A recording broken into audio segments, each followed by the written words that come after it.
got the Trayvon Martin, not just talking about commemorating the 50th anniversary of the March on Washington, but again, when Dr. King would come into town, you know that when Stokely Carmichael came into town, when the H.BROWN Browns came into town, whatever the people were fighting against, they would speak to that and join with the people. As I read in Stokely Carmichael's book, Ready for the Revolution, and how he worked with the Honorable Walter P. Carter, since they both had attended Howard University together. Talk about the importance of how could Dr. King's son come to Baltimore and not talk about the death of a black man just the day before, unless those in leadership and those who invited him didn't give him that information, brother. Yeah. You know what? It's important to see this, the interrelated nature of these issues, right? And so when we think about even the situation, even the murder of Trayvon Martin, it's about Trayvon, but it's bigger than Trayvon. Yes. You know, and I think it's emblematic of something larger. And those who are disconnected from the larger narrative and the larger historical perspective often can't speak to how this connects together dot by dot. And then for those who are on the ground locally, if they're not connected to what's going on the ground, then of course those who fly in and fly out, they're not going to get a truer representation of what is the pulse of the people. Yes. If you're disconnected from the people, then you can't speak to the pulse of where the people are. You can't help the national figures come in and help to give energy to what's going on the ground. It'd be beautiful for national folks to fly in and help lend whatever effort they can give behind local efforts before they left out. But what we see is a lot of times people will fly into Baltimore, have their speaking engagement, get their award, and be out before the sun rises. And, you know, sun goes down. Right. So they come and get their stuff and they leave instead of trying to really contribute. And I'm not sure all the time whether it's that person's fault or is it the fault of those who are inviting them, as you were saying. Yes, sir. Let me go back to the line. Good afternoon, caller. You're on the State of the City. Yes, good afternoon, Darren. This is Reverend Mother Annie. How you doing, Mama Annie? Always a pleasure and honor to have you. I'm honored to have you call in on my show, you know. So thank you, Mama. All right. I'm calling you because the young man on Kidmore Road, sister, is, his aunt is my god sister. Yes, sir. And please. we've been together forever, and they're asking for help and support. Yes. And they won't even let her see her son. They won't let her see her. They won't give her any information. Right. But most so they're going through the neighborhood, taking people's cell phones. Taking cell phones. Intimidation is what we see that's coming from the police department. Intimidating people. Yes, ma'am. Now, my daughter Dina lives right up there. She got down to. She seen the last part of it because they come and got her. But they're taking people's cell phones, and they definitely not showing everything that happened. Yes, ma'am. So I'm asking for help and support for the family. Okay. And so please, when you get off the air, give me a call so that I can give you some information. We need help and support because we cannot allow this to happen, Darren. No, not at all. So I have your number. You have my number. Heber has your number. As soon as we get off the air, we're going to call you, Mama, okay?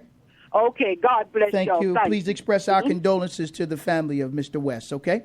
Okay, yes. All right. Thank you. Right. All right. And with that, we'll come back to the line, take more of your calls. Of course, you heard Mama and Reverend Annie Chambers. I can't go back to the line without asking thoughts and comments on just her and her legacy in the city of Baltimore, brother. I have pictures upon pictures of standing with Reverend Annie at protests around the city. And you know what? When the story of Baltimore is written in terms of those who are on the ground pushing, one of the things that if I'm around, if I have anything to do with it, I'm going to do my part to make sure her name is recorded. Yes, because she's not one of the ones who are always, out in the front or this, that, and the other. But believe you me, when it comes down to it on the ground, our dear mother is there, and her passion for justice is commendable. Yes. And I pray that more people get to know her and know her story as well. All right, let me come back to the line. Good afternoon, caller. You're on the State of the City. Hi, my name is Daphne Austin, the founder of Moms. Yes, ma'am. Well, let me just say thank you for calling in, Miss Daphne Austin, a founder of Moms. And let's go ahead and invite the family out. We had Chris Brown called at the top of the hour, but, of course, always honored to have you as one of the founders calling on the show. Talk about the importance of coming out and lending support and joining and being part of this organization and this movement, Mothers of Murdered Sons and Daughters in Maryland. Yes, 5 years ago, my son was murdered. Yes, ma'am. And matter of fact, little H.BROWN, he did my son. He funeralized my son. Mm-hmm. And after the funeral, weeks go by. I was trying to figure, what to do with my life. Where did I go from here? Yes. the Lord started giving me a vision, say, it's got to be other moms out here like you. Yes, ma'am. So I called to the news stations and they gave me phone numbers of some other moms and all, and that's how really I got started. Beautiful. And then I decided I was going to have a party. Well, not actually a party. It's really we started out with just a cookout. We want to invite some moms down and fellowship and share with them. Yes. And from that event, 5 years, it has grown into a big event, maybe 200 and 300 in attendance every year. Yes, ma'am. As a matter of fact, tomorrow we're giving out 37 plaques to 37 new moms that have just joined us. Some have just joined us in the last 2 weeks or something. Their children were just buried. Yes, ma'am. And so that is we started out, that's our goal to talk. Now it's grown past that. We leaning on community leaders, not necessarily officials, because I'm the kind of person who believes the community needs to fix itself. Yes, ma'am. You don't need to bring in too many outsiders, because they all come with their own ideas, and when they come, it's mostly the police department stuff, and they think that putting people in jail is the answer, policing is the answer. Yes, ma'am. You know, in our community, we have a lot more social and economical issues than anything else that leads to crime. Yes. I always say, we see the making of the bomb, we don't do anything about it until it explodes. Yes, ma'am. we see what's happening, terrible school systems and all those ingredients, messed up homes, drug addiction, guns, and we see all that violent stuff. And as a people, especially, I'm pretty sure in every state, we choose to do nothing about it. Yes, ma'am. We still have that mentality, well, it ain't happening to me, you know. Dr. King called it a proneness to adjust to the injustices, my sister. And I'm just baffled about the amount of people, especially in Baltimore, that still turn their head to it. Well, they call this they say we're going north, but we're still coming south when we come to Baltimore. Coming south, right. And it's like, these are children. These are babies that's dying now. We have a 1-year, matter of fact, we on tomorrow. Yes, ma'am. That was, murdered out in Cherry Hill. Cherry Hill, that's right, little baby. And that didn't even do it. Yes, ma'am.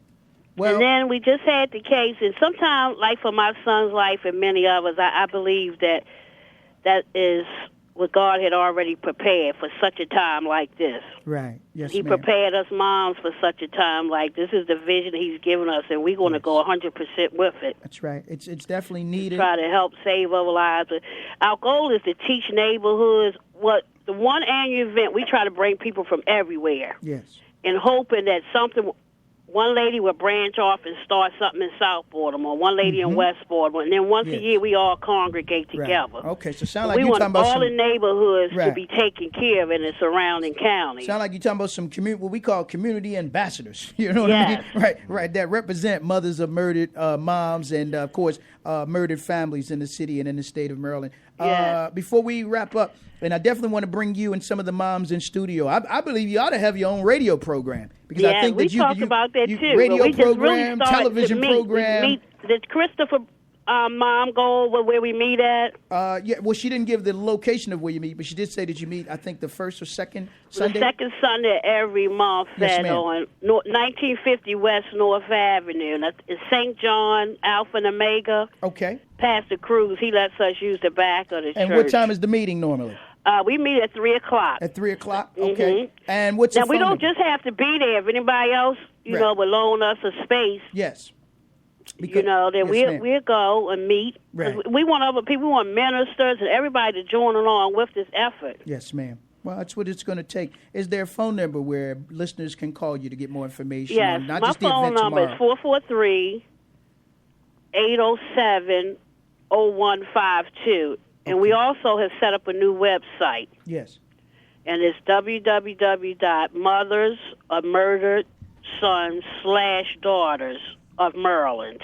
Okay. Yes, ma'am. And you could go in there and blog. It's a news. We got event pages. There's also a new page we added. We want the moms to send a picture of their loved one on there and a little something about them on the page. Yes, ma'am. That would be important to see. And as I talked about, they had a 300-man march here in the city of Baltimore recently, but I said we got to have a 300-mom march, yeah, 300 doctors march, a 300 nurses march, 300 psychologists march, a 300 dentists march, so that we can get access to the health care in the city and in this state. And it doesn't take much to do that. So I just want to say again, thank you. One thing I want to emphasize, a lot of times you talk to people, I talk to organizations, talk to people. I've never asked them for one penny. Yes, just ma'am. volunteer your time. Right, that's just right. come out with us and stuff. You know, I just hooked up with, well, I don't want to say hooked up, but been Linked talking up. to Vaughn Green from the funeral home, asking us, you know, y'all buried so many of those kids and stuff. You got to put something back to the community. Yeah, they make a killing, no pun intended, in more than one way in terms of these funeral homes and funeral directors.